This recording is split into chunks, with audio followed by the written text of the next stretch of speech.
Assalamualaikum warahmatullahi wabarakatuh. Selamat pagi anak-anak. Selamat pagi.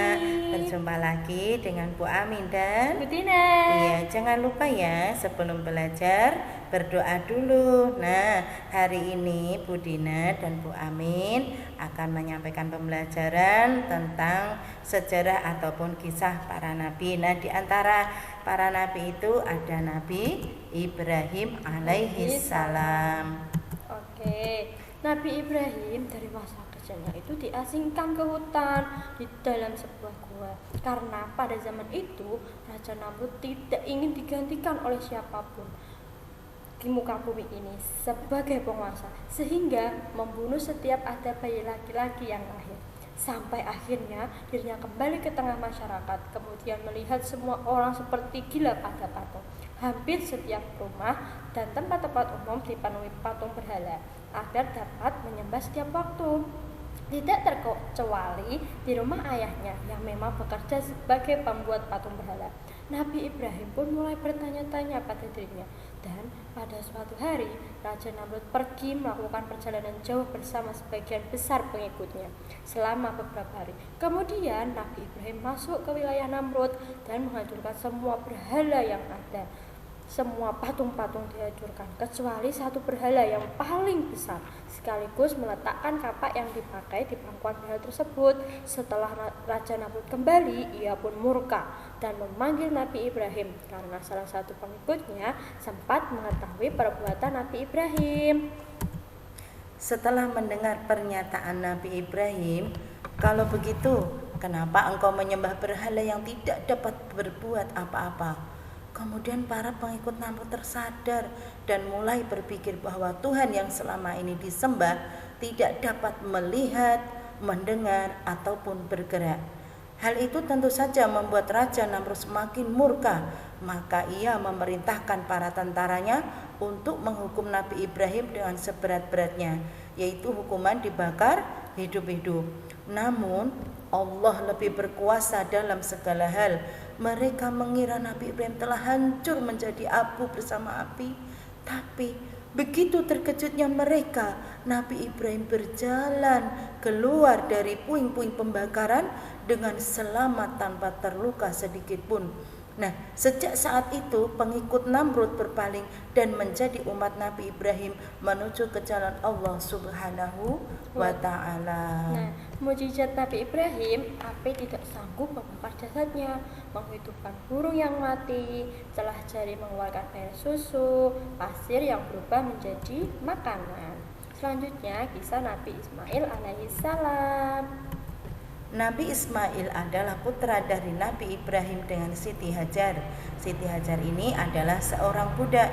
Beberapa waktu setelah kelahiran Ismail, Allah memerintahkan Nabi Ibrahim membawa Siti Hajar dan Ismail ke negeri Mekah. Tidak berpikir lama, Nabi Ibrahim kemudian memenuhi perintah Allah dengan membawa Hajar dan Ismail pergi melewati gurun dan berhenti di tengah tempat yang saat ini berdiri bangunan Ka'bah.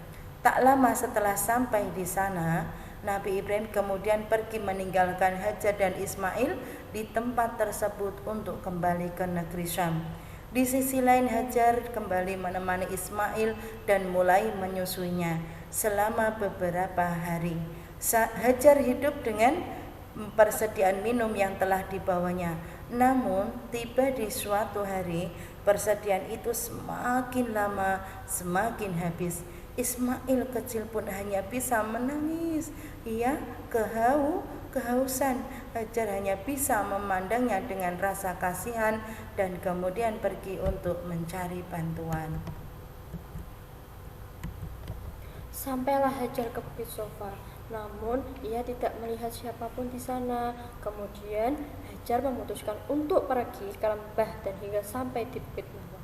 Namun tetap saja tidak ada manusia di sana. Bahkan Hajar melakukan perjalanan dari Sofa ke Marwah hingga 7 kali. Namun Hasilnya nihil.